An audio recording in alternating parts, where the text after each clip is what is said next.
and Oren Amate. So Oren will be wearing two hats too. He's just going to follow me too. And I'll just quickly tell you how we work this. Jordan's going to moderate, then there's going to be questions and comments from the audience. We are going to be, yes, I have to tell you something, that someone's just giving me a note. When you have a question or a comment, put your hand up really high and Jordan will see you and someone will bring you a mic. We have people with mics on either side of the hall. All right, and afterwards, you are all invited to come over to TAM, which is our official festival lounge, because we have another screening at 9 o'clock. You may not get a chance to eat if you don't, and there are nibbles and coffee, and then you can all come back and see our screening of another wonderful Canadian movie, Borderline, at 9 p.m. Jordan, finally, the mic is yours. Thank you. Thank you. That was a great work you've done. That's amazing.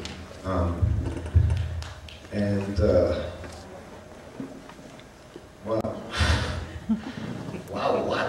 I really like your work, and you know, talking about also talking about your history and mental illness and art. Maybe tell some of the people, the audience, about that. Okay, I'll just say it's really a tough one because it's the toughest work that I've done up to now, and it's obvious because I'm talking about myself, about my insanity. But also the process was very difficult, and I came to a point where actually I thought I'm going to leave it. I'm just going to drop the whole thing, and that's when I turned to my son. I said, "Oh, I'm in trouble. I need help." This. I'll tell you a very short story. A few years ago, quite a few years ago, I think it was probably more than 10 years ago, I had a showing at the Art Gallery of Ontario of my works. It was a combination of the Sand and Chains, which I have no problem with. The films that I did, Nuki and other stuff that I did was Chains and Sand, which is artistic, and then I had work that I did on the computer. And at the time, work on the computer was kind of, you know, very flimsy because it was slow computers, the technology wasn't there, and I was battling the computer and trying to do things, you know, in an artistic way, and I didn't succeed. But these works were shown on a big screen, and by the way, this is the first time I've seen the work on a big screen, and I'm kind of a bit shattered, but that's something else. There's a little tie-in. And when the showing was over, I had an audience, and I pointed out what was wrong with every one of those films. I didn't realize I'm an idiot. What am I doing? I'm pointing out actually how I missed and how I screwed up every one of those films that I tried to do on the computer. And it's only later on I said to myself, oh, you know, you don't do these things. And why am I saying it? Because here, I feel that I didn't screw up, we didn't screw up, but it still has to be tightened up. It still has to be squeezed. It still has to be, there are parts there which are too long. You have to take a distance. You really have to, you know, just let things just settle down and watch it after a while. And then when you are not attached to it, when you are really so away from it, that's when you can judge it. And then you go back to your editing table and you start editing. Because until then, it's very difficult because, you know, we all know if an artist always says, that's my baby, I can't touch it, I can't do anything with my baby. Well, screw my baby, you know. No, you do, but you have to be emotionally detached. And that's, you know, if anybody asks me now what is art, and I'll say art, a lot of it is that part where you go back and you actually, you cut, especially in film. Why am I telling the story? I don't know.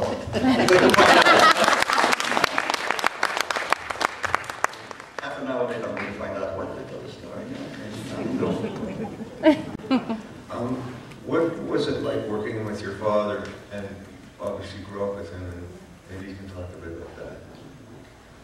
Well, like I said in the film, first of all, I mean, there was not dramatic effect. My father was, and even today, I mean, constantly is on the brink of not being here. But it's this constant battle for my father to, I don't know, just to see something positive, something for the future. And this film really was a last-ditch effort to keep my father alive. Now, as a child, I never saw that. I saw the crazy artist kind of thing. It was kind of fun. Okay, I was too young to know better. But the film, I'm not quite sure. I mean, for me, it's torturous hearing myself talk. I'm a professor. I'm on TV. I lecture and so on. No problem. Seeing that film, that was difficult. Not for my father. My father's animation is wonderful. I'm wondering how do we convey what we want to say without saying it. Let the animation talk for itself. So truly for me, I mean, I think the last few years, how long has it been? 3 years? Yeah. Since my father's spine collapsed, I mean, that part of the film, again, it's all real. His spine collapsed on itself. He recovered physically, surprisingly, but it's like... I'm an inch, no, 2 inches shorter. Yeah. So, it was a really tough time. I see my father, I've never seen my father like that. That childhood, growing up and everything was not a problem. It was the last few years during the time where I was desperate. And like I said, the film, it's a heartfelt from both of us. I mean, it may not sound like that because neither of us can act, but the fact is, it was tough. It was better seeing my father make the film. It was very tough seeing him before he made the film because he really was on the brink, and he always is. So. The art is therapeutic, I think, too. Raj, regarding Linny, how did you get that film made? Well, first of all, just to be clear, the writer-director is Michelle Molden. She can't be here tonight, so most of the honor of making this film and the great film that it was goes to her, and then also to the two actors, Allegra Fulton and Jack Knight. And between the three of them, I think they did something pretty fantastic. So it was left to my producing partner, Chris Sark, and I to facilitate the creation of what these three people were putting together. We also produced a television series, I'm not sure if you've seen it, Rendezvous on Showcase, and Michelle came to us with, Michelle's actually married to Chris, and she came with this great screenplay. So we had all these resources around us. We had a set, we had a crew, we had all these people to help out, and we were able to, on a weekend between shooting and Rendezvous, we were able to put this together. And that's just sort of the background of it. The real sort of, I guess, artistry in the film is the screenplay that Michelle wrote and the way those two actors portrayed their roles. So it's really just sort of giving them the environment to do their best. And Jonathan, what was the message you were trying to, you were thinking of when you were making that film? Like, what did you want people to see? Well, when I was making my doc, I wanted it to be, it was kind of, I was making a movie to help my brother at the beginning. Pardon? Oh, sorry. My brother was kind of falling down a path. He was staying at home a lot. He was unemployed. He was out of high school and kind of in the limbo between, you know, sitting on his butt at home being like, I'm going to go to school eventually, but it never happened. And then he started doing drugs, and, you know, I was busy going to school, and, you know, all you can do when you go home is say, you know, I can try and help you find a job, but, you know, you can say it so many times, but then you become a broken record and you're the asshole older brother, and he just doesn't listen. So I was like, well, the one way he can't ignore me is if I show him what he's like when he's, you know, high or lazing around the house or whatever, and the relationship between him and my dad. And it turned out from being just about him to being about them, because the way he acts affects not only me, but my father. So I made it, and since then, you know, he's improved drastically. He's like, wow, I act like that? I'm like, yeah, you do. It's not just the editing. You do. You're a jerk sometimes, but despite what most people might think, they really like the film. They're proud of it. The first time I showed it to them, they were a little shit. But since we've watched it a few times and with larger audiences and stuff, they see the overall message is warming, I guess, in a sense. But you know, that's why I made it in the first place. Yeah, that's such a great way of giving somebody insight into their behaviors by showing them, you know, filming them like that. That's such a great thing you did for your brother.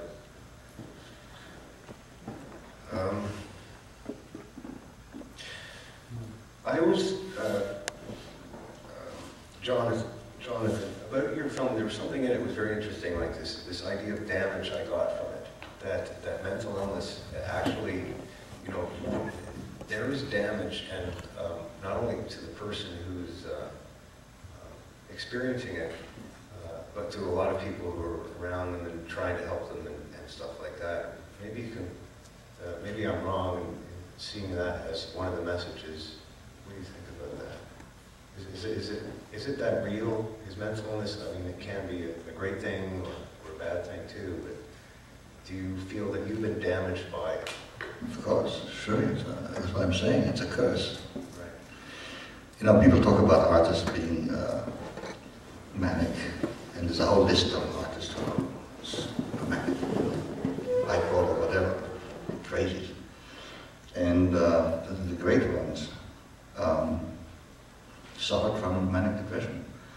I can't say, you know, it's impossible to say, would I have done that without manic depression, without the affliction, would I have created without the affliction? It's impossible to say that. What would have been my relationship with my wife?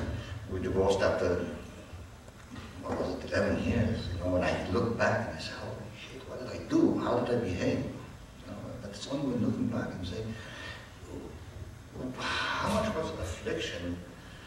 How much of it was affliction, and how much was, let's go to the shit inside of me.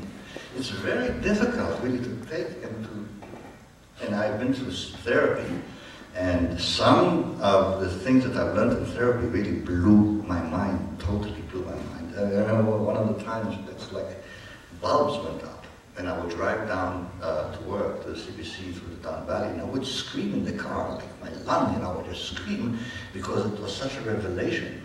Only through therapy did I realize certain things, but still, you know, the combination of stuff that you've done in your past, and you question yourself all the time. Is it, you know, you blame yourself. Is it me, or is it the affliction? And it's, I can't tell sometimes. I can't, it's impossible. So I know that I've damaged, well, this is up to my son to say, how much have I damaged, you know, the relationship inside the family. I know that I was not exactly a good dad.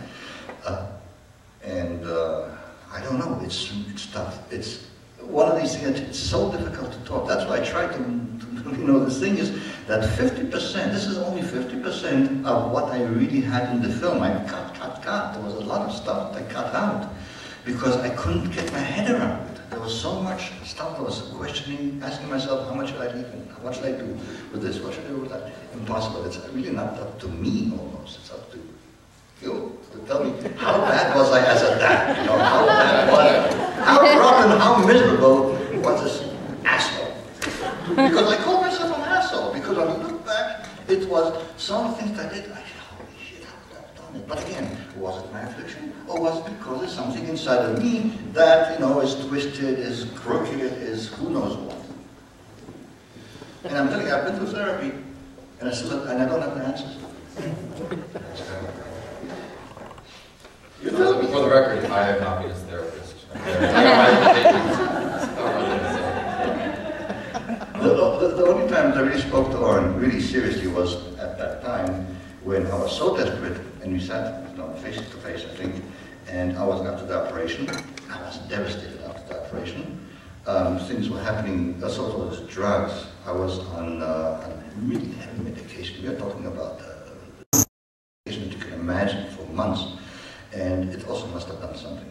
And I just went all the way down and I told him whatever I told him, and that's when he came up with the idea. But after the first time actually that I was able to talk to my son or anybody in the family really about things which were very deep, which really hurt, which really, I had no choice. There was nobody else that I could talk to.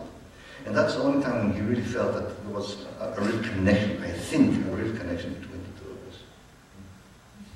Because until then, you know, I was a clown, I was this, I was that, I was dad, I was, you know, whatever. We have 2 more kids, so shit, what did I do? to them. And anybody have any questions from the audience for any of these people?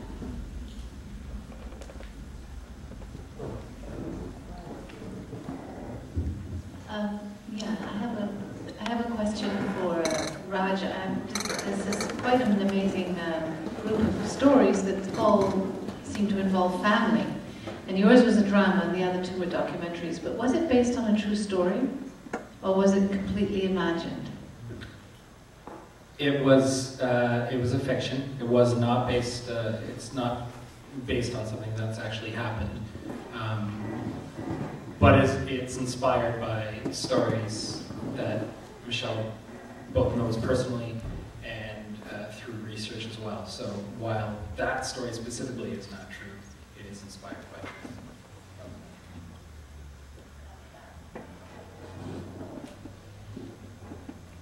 I have a question for Chris.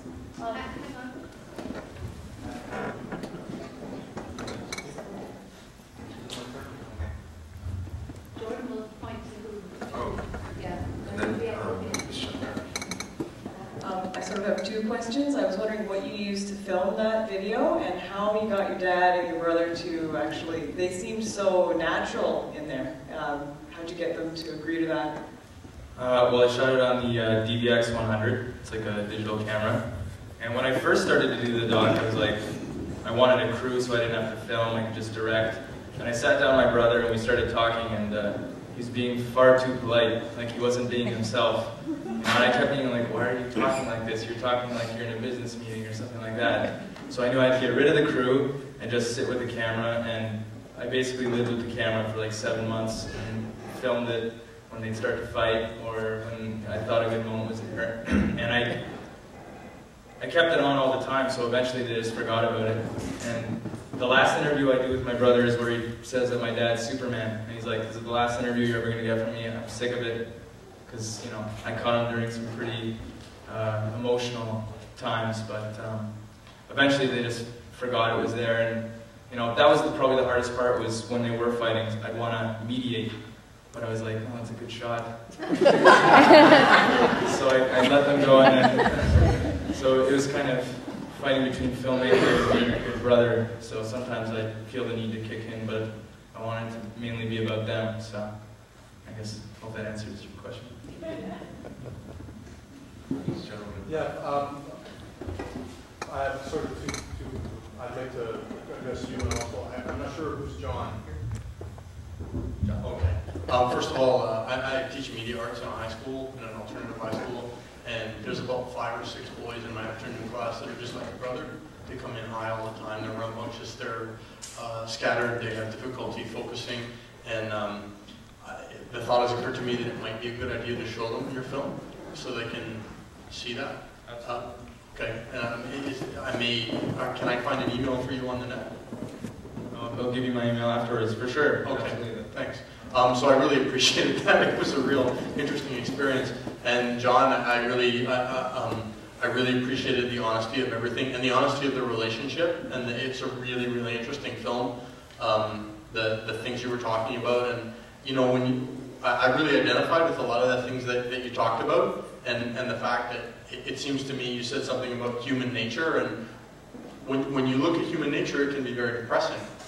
You know, when you think about how destructive people, how destructively people act, and you know, I don't really have an answer for that, but I really appreciated the honesty of that and the fact that that's what you do when you're an artist. You look at that and you look at those things, and I just really appreciated it.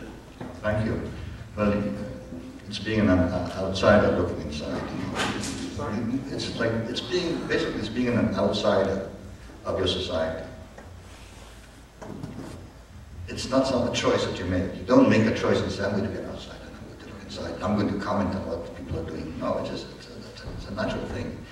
And you find yourself on the outside, looking inside, and you know, you get shit for a lot. You know, because you're saying things that people don't want to hear. And why are you saying it? That's another question. You know, you want to wake up people's communication. Art's a means of communicating. You can communicate by writing, by poetry, whatever, film. communication. So you're trying to say something, hopefully, to help other people, to connect with other people, Some people accept it, some people won't. But it's being on the outside always. It's tough. It's really tough. And I've been on the outside since I don't know. Yeah. And I come from a country which doesn't appreciate that kind of being on the outside and looking at the inside and telling people, oh shit, what are you doing? No. I don't know how much I was able to convey it. I tried to stay away from that. I tried to stay away from those kind of politics, but politics are important. But I am rambling. What am I talking about? Politics are important. Because politics are life. Politics is life. Get out and vote. That's the start. Louis? I don't really have a question, but I want to thank you for the work you've done with CAMH. And I appreciate, and you brought me down, you brought me up. I've been there, and I want to let you know, may God bless you all, man, really, because He has me, and it's possible. You know, let's keep our hopes and dreams together. Thanks.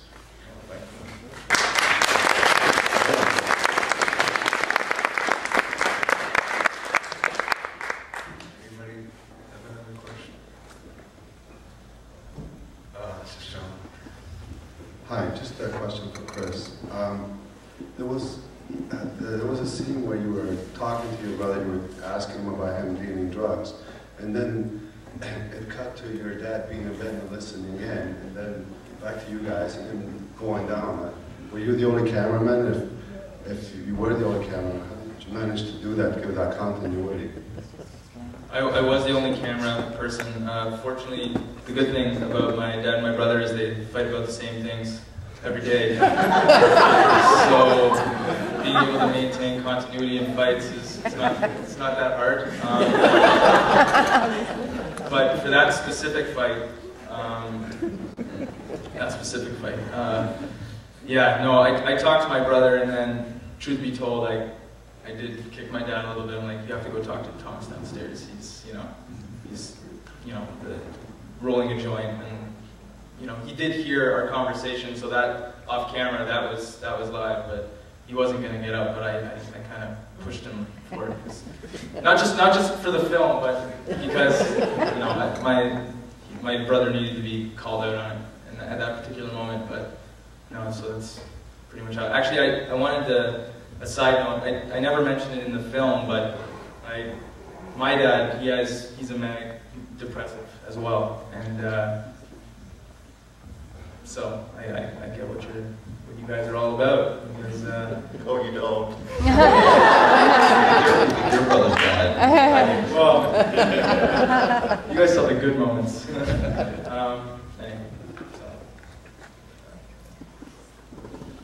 Anyway, Sandwich and some something, yeah, here, grab a plate and tell me what you want. No kidding. No kidding. Wow. No kidding. What's this for? Is this for labor or? No, these are for the programmers and the jewelry.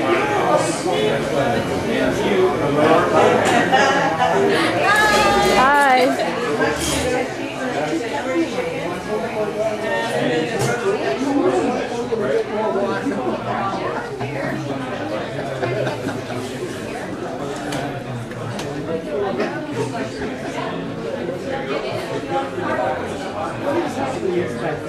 There's coffee and there's some brownies and cookies. Did you want me to try to squeeze in there and get you some? There's quite a few people packed in there. Leave it out. Are you gonna go for the brownies? Yeah, I'm gonna try whatever's available. I'm actually kind of hungry because have you had dinner? I had some dinner, yeah. Okay. I think I'll have a sandwich though. Yeah, I forgot about the brownies because I had a lot of sweets today. Okay, I think there were like wraps in there they might be good. Okay, I'll follow you after. This is Anita. I'll introduce you in a second. She's talking. Don't expect you can only share to someone who's actually gone through it or understands. Are you creating creating right now. Yeah, I am. Oh, sorry. Sorry, it's okay.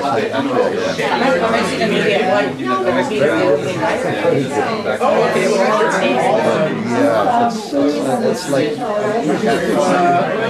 If you don't mind. No, not at all. I just We're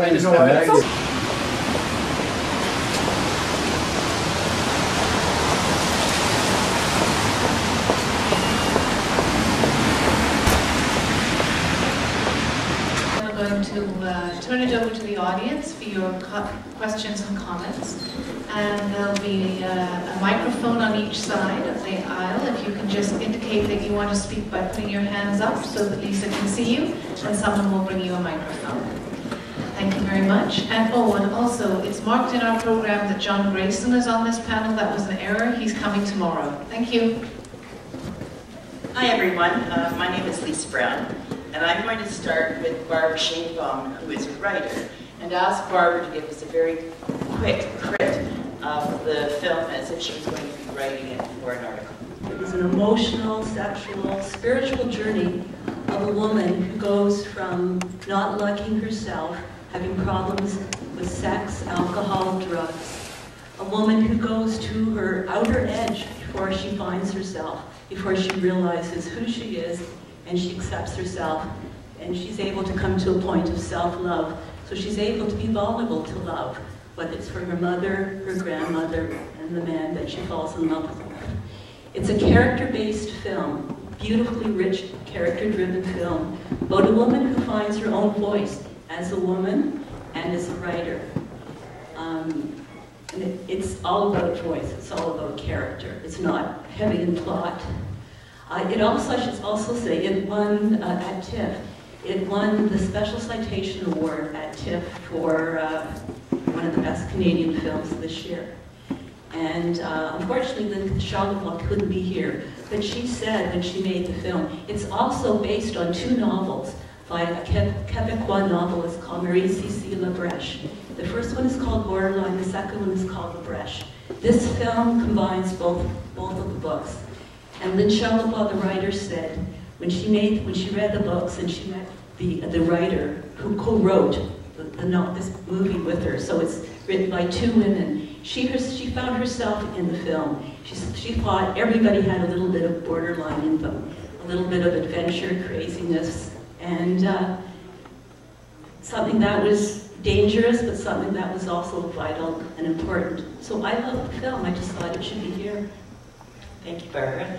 I'm going to now go over to Carmen and ask her, in terms of the sort of from the diagnostic manual borderline personality disorder, how close was the character in exhibiting sort of signs and symptoms of people who experience borderline personality? How much time do I have? Well, we want to go to the audience. I guess, is this the right distance? My main reflection on that, I think, is that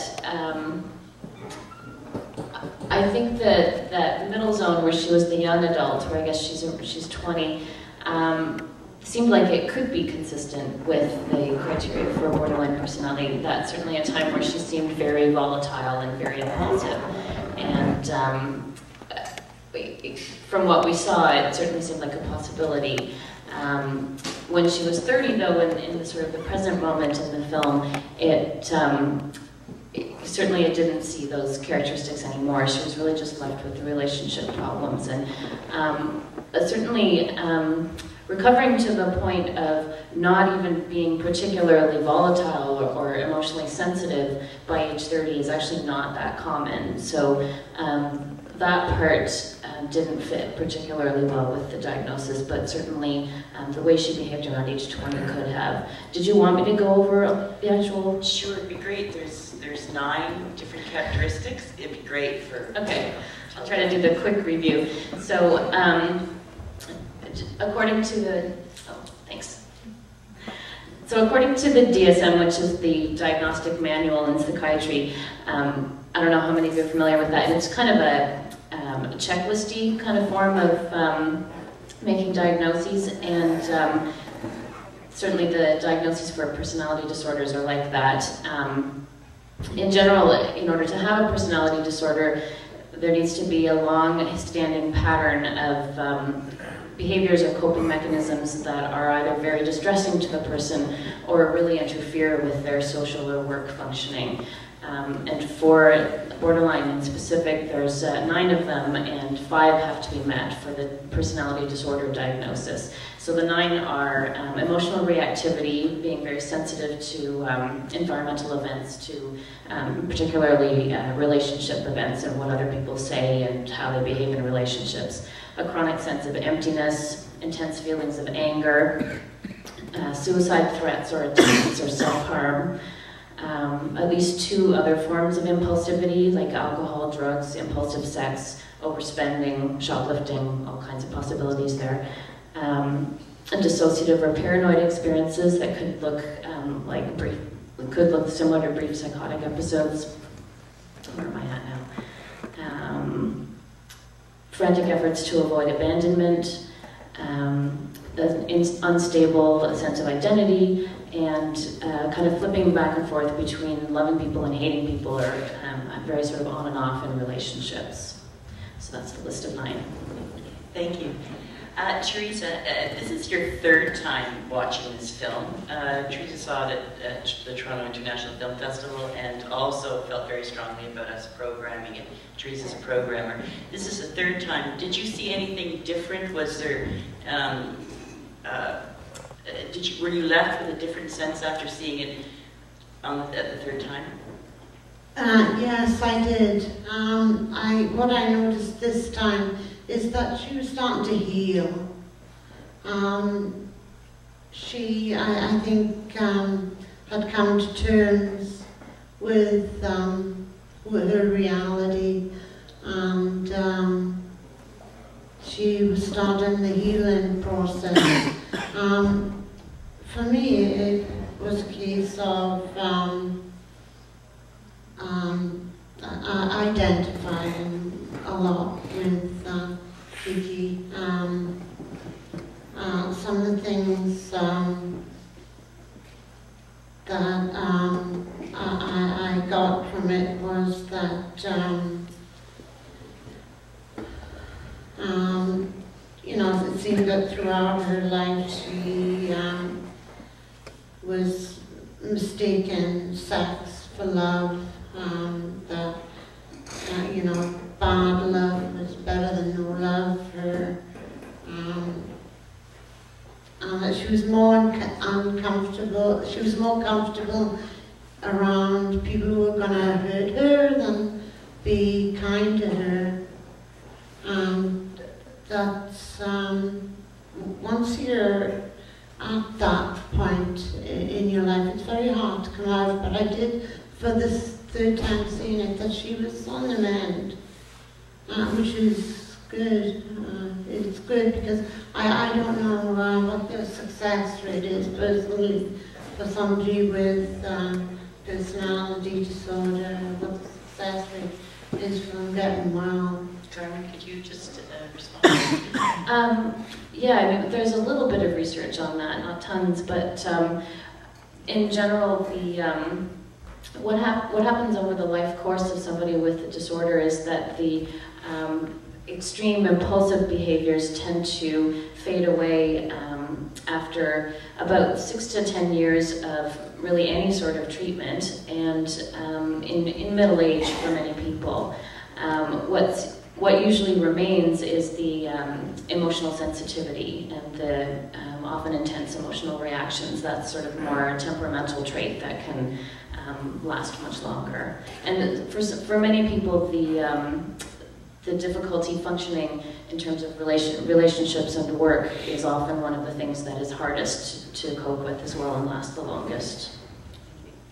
I just want to add something that follows up what you said. What I forgot to mention is that I thought it was a journey going from victimhood. It's a journey of victimhood to being victorious. And in real life, the author and the screenwriter of this film is a well-known journalist and a writer in Quebec. She's 35 years old. She's happily married. She's working on her 3rd novel. and the whole process of writing, the whole expressive art of writing. And she also has a master's in creative arts. This is a strongly autobiographical film. So in this case, for this person, the whole process of expressing her voice, writing, telling her story, I think is extremely important for people who have, you know, any kind of issues in terms of being who they are. And the director said at the film that she had to skirt this whole line of balance between the film being maudlin or the film being too way out, too far out. So, and I think that was really important because the actress in this film, Marie Blaise, I think was incredible. She embodied a whole range of emotions. She came from the heart. She bared, you know, the whole central metaphor is about nudity, both physical, emotional, sexual. And because her insides and her outsides are not clearly defined until the end, until she finds her boundaries, she finds who she is, so she's vulnerable and she's able to love. I'd like to open it up to the audience if there's any questions, and perhaps if there's any filmmakers out there, I'd love to hear your thoughts about, this is the director's first film, which I think is quite an accomplishment, and wondered if there's any filmmakers that'd like to make comments, or if there's any questions that would like to be directed to any of the panelists.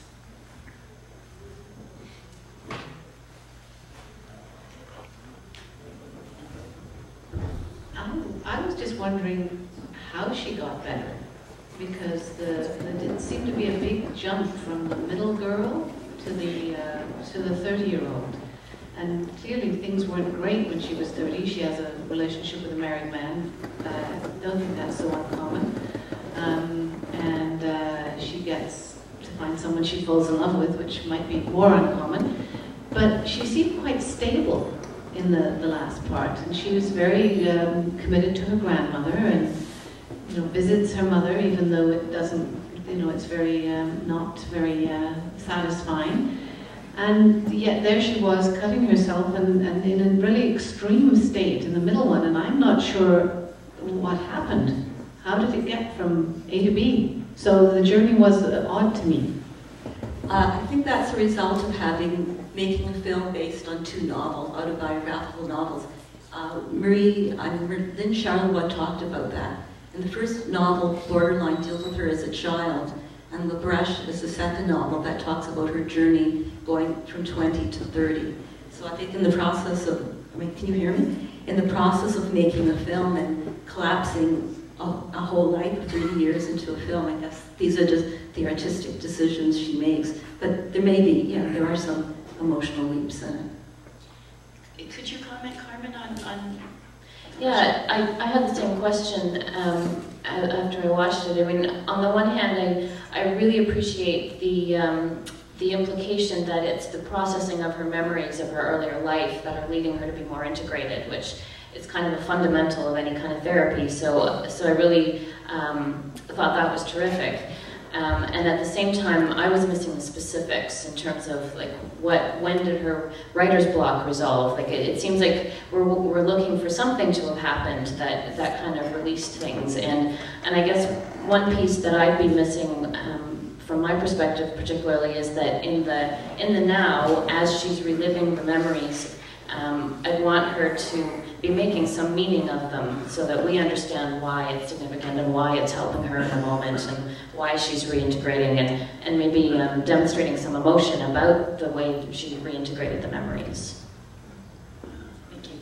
I just got the feeling that she was talking to herself. When she was talking to her mother, she was defining herself. You know, she was just saying, I'm not a victim, you are a victim, I'm not a victim. And I don't know whether she believed that or she was just saying that, and maybe even that was helping her come to where she was at. Now, this is a healing process. Thank you, Therese. Yes, the movie was kind of like a weird emotional storm, and kind of like wow, the movie was kind of really low key. And what really struck me out of all that not once did she try to go through her core, like her spirit, to deal with her sadness and her problems. She kind of just kept going through this sexual, she used sex to kind of deal with her problems and stuff like that, which that, from my perspective, that just kind of dug a bigger hole for her. She kind of just went deeper, and her spirit kept getting damaged even worse instead of trying to kind of deal with it in a spiritual way. I don't know, personally, I might think that would have been the way out of this whole mess. Well, she was attending what appeared to me as a 12-step program, Sex Addicts Anonymous, which is a spiritual program. It's based on the 12 steps of Alcoholics Anonymous, and that's where she was getting her, that's where she was starting her journey. Carmen, you had mentioned in the 9 sort of criteria that people with borderline personality disorders may have attachment issues and there may be a feeling of numbness. I mean, you didn't actually use the word, but I'm wondering if, in terms of answering this gentleman's question, what might have been going on with her in terms of not being able to feel and not allowing herself to feel, and she may have shut herself off very young, and I wondered if you could comment on that. I think that could be the case. I think.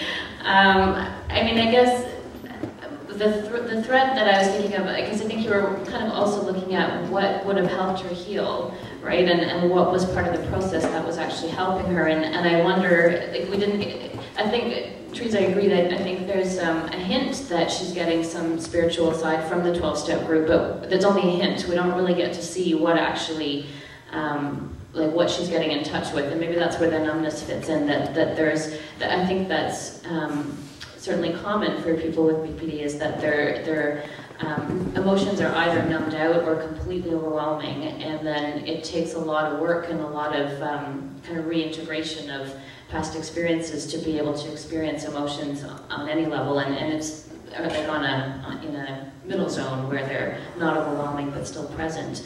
And I think that kind of thing fits with spirituality as well, that there's a cut-offness from kind of the rest of the self because of the distance from the emotions. Thank you. Yes, you go.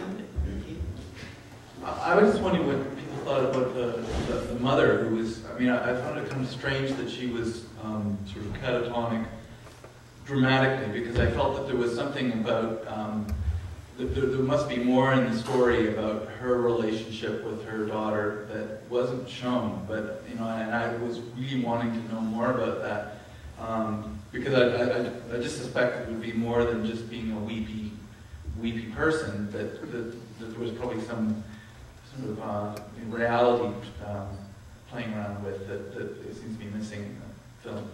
Yeah. Actually, the third novel that Marie-Cécile Lebrecht has written is all about her mother. Unfortunately, none of these novels have been translated into English. There are bestsellers in France, Germany, Russia, all around Europe, but they haven't been translated into English yet. But so who is the mother? I mean, in the third novel, have you read it? No, I haven't read it yet, but from what I did research on the film, I don't know how much about the mother is in the actual novels, and I guess the filmmaker's not here to defend herself why she didn't put more of the novels in it. But when in preparing for this, I was reading about the author, and this is her third novel that is about the relationship, her conflicted relationship with the mother. So I hope they're translated into English soon. Although I'm the moderator, I just wanted to make a comment on the art therapy scene. I thought it was way over the top personally, and people aren't like that when they are receiving care and treatment. I mean, it was a bit, for me, it was a bit of a, not an affront, but it was certainly not, it's not like that. And also I think that the mother played pretty much a one note. and that, you know, we were talking about the film earlier about people who experience schizophrenia and catatonic schizophrenia. You're not like that all the time, you know, and this woman played a real one note. So I just hope that any of you who this is the first experience, you're not going to walk away thinking that people are, you know, perhaps, I mean, you might have thought they had psychosis or something. It's not quite like that, so. Can I jump in? Yeah, I certainly, I mean, what I appreciated about the portrayal of the mother was that it certainly is a common experience among people with BPD, that they come from a very chaotic background where they've been neglected a lot. Like, that's certainly a common scenario. So that part I thought seemed true to life. But there was, otherwise I was just kind of confused about what was going on with the mother. Yes.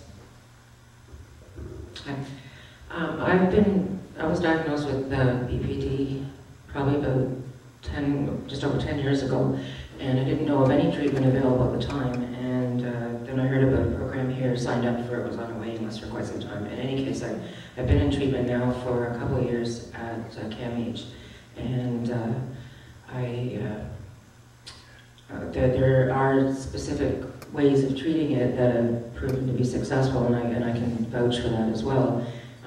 It's up and down at times because I have to practice it, but there's, Carmen might want to go into it a bit more, but it's a combination of cognitive behavior therapy and mindfulness practice, and other things like radical acceptance being one of the major difficulties, and just accepting things as they are. And what I noticed in the film was they didn't show a lot. Maybe I'm just basing it on my own experience, or those I know that also have the same disorder, but I didn't see that in really overly reactive behavior from her much in that film, and she had a really stable relationship, it seemed, with her grandmother. And anyway, there is treatment for it, and it's difficult to do, as any kind of treatment can be, but it's really helped a lot for me, and you know, thanks to the team and groups and stuff that are involved. So I don't know if you want to mention any more about the treatment, because it was really difficult for me to find out about it and to get into it, and I think the more knowledge that's given about it, the better for those who, you know, may be suffering from it or know someone who is. Thank you.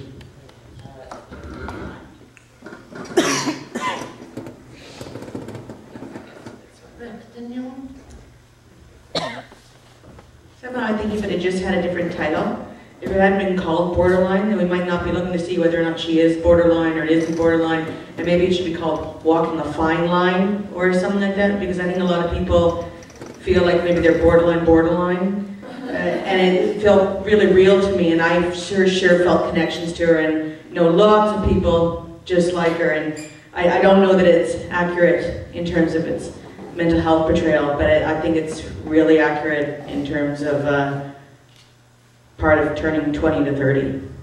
Thank you.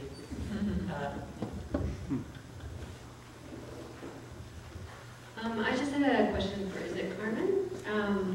There's different degrees of borderline disorder as well, as there not? Like there's people at the extreme level, and then there's people who have aspects of borderline. Could you talk a little bit about that, like the milder to sort of more extreme symptoms?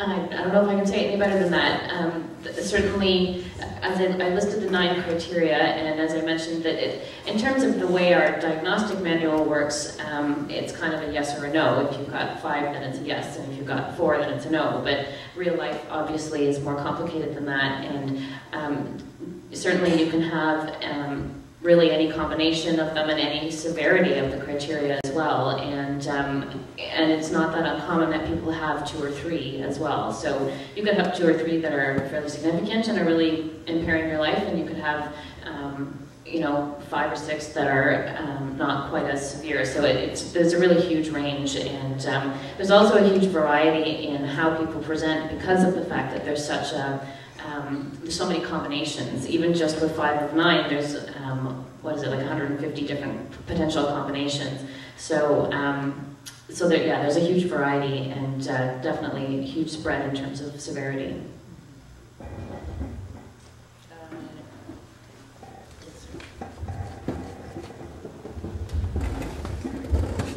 wanted to make a comment or two. I think this was not necessarily a movie about healing. And I think the audience, I speak for myself, but I think from other questions, wanted to see the healing and how it was going to happen because it's such a dramatic story. We all want healing. I think it's natural. It wasn't about the healing so much as it was about the living through this horrible disorder. And I think one woman, maybe 2 or 3 stories put together, this experience. So it's not really a broad, exact description of borderline personality, but it is certainly a very dramatic example and beautifully done example of what it can be like for a borderline personality. Just my comment. Thank you.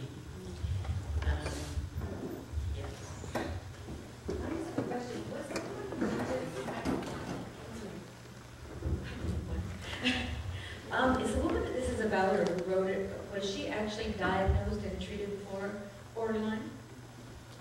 From what I've read, they don't emphasize this. They emphasize that she's a writer, that these 2 novels were expressive writing. She got her master's in creative rights. I don't know the details of the psychological details of her personal life, but because I just react to having the whole film reduced down to a psychiatric diagnosis, because it's art, it's film, it skirts the boundaries of a lot of things, and it's about a recovery journey. It doesn't go into, it's not a documentary. No, but my reaction was much like this woman's, is that I didn't get the impression that she was sick or had any issues, but she learned her emotions from her mother. And as she progressed through life, she realized that she doesn't have to react to things the way her mother did.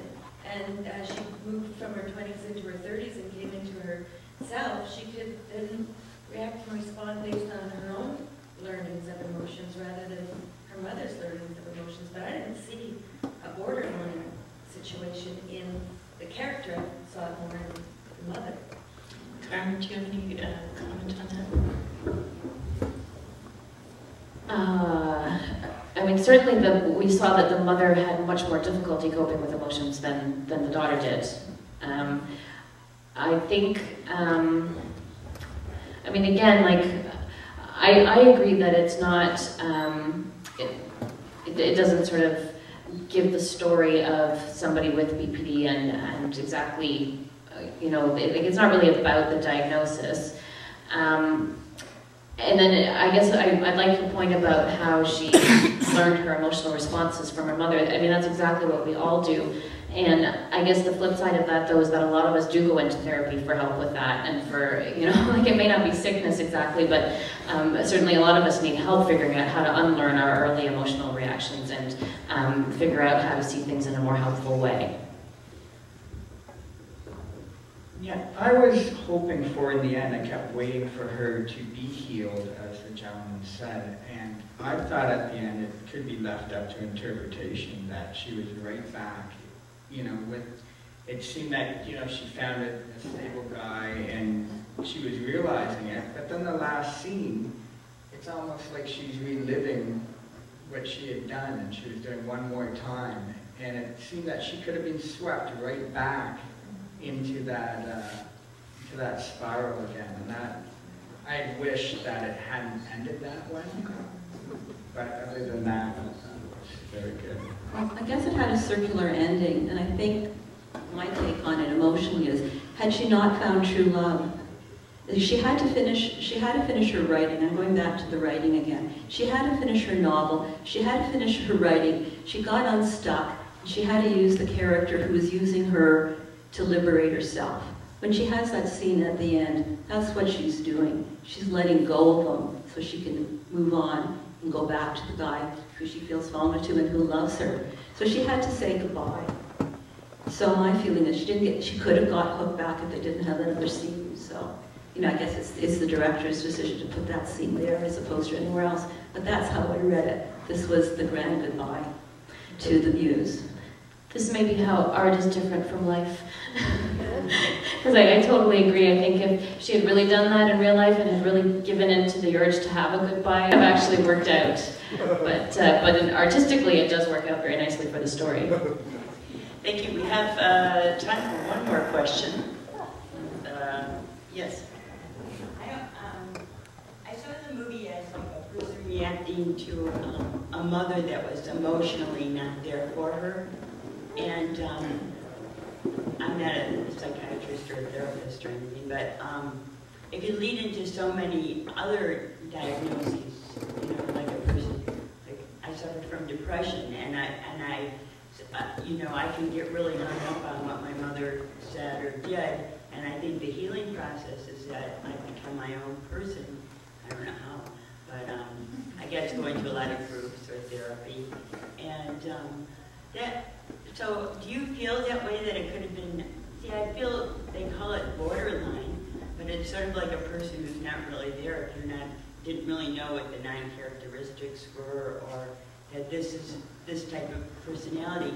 Because in some ways, I felt myself identifying with the character, you know, like, you know, in your 20s, you're drunk, and, you know what I mean, that kind of behavior. So it could sort of be about anybody, you know, without saying borderline, but saying borderline. She's not quite all there. You sort of. Can I comment on that? Sure. You want to comment on that? Well, yes, you would identify with some of those things, and that you noticed that the woman's mom, Kiki's mom, wasn't available to her. One of the things that causes borderline is someone may be born very sensitive to things, and then also be born highly reactive to things, and that's organic, and put them in a non-validating environment, that increases it, and then you may end up with someone with full-blown borderline personality disorder. And they actually are talking about changing the name, the label of it, because borderline initially, when it came out, I don't know, do you know how long ago that diagnosis came out? 50s, maybe 1950s? It meant the borderline between neurosis and psychosis, and they've realized since that it's not so clear-cut. So they want to change the name to emotion regulation disorder, which is really more apt. So yes, those things can happen to anybody, but also, and apparently, as I thought it was just organic or biological, it can also happen to someone in their adult life, that given that type of environment, they in a situation, they could also become borderline. I just want to see what backs up what you're saying. She wasn't able to bond with her mother, attach properly with her mother because of depression. She goes on her journey. Finally, she loves herself, and she's open enough to attach to somebody who loves her and who's open to loving her, and she's able to love back. So for me, that is a healing journey. With that note, thank you all very much for coming to the Rendezvous with Madison. See you tomorrow for number 3 screenings. Our closing night film is Flicker, which is a fascinating documentary, and then there'll be a party afterwards. Thank you very much. And thank you to all of you, Carmen, Teresa, and Barbara. Thank you.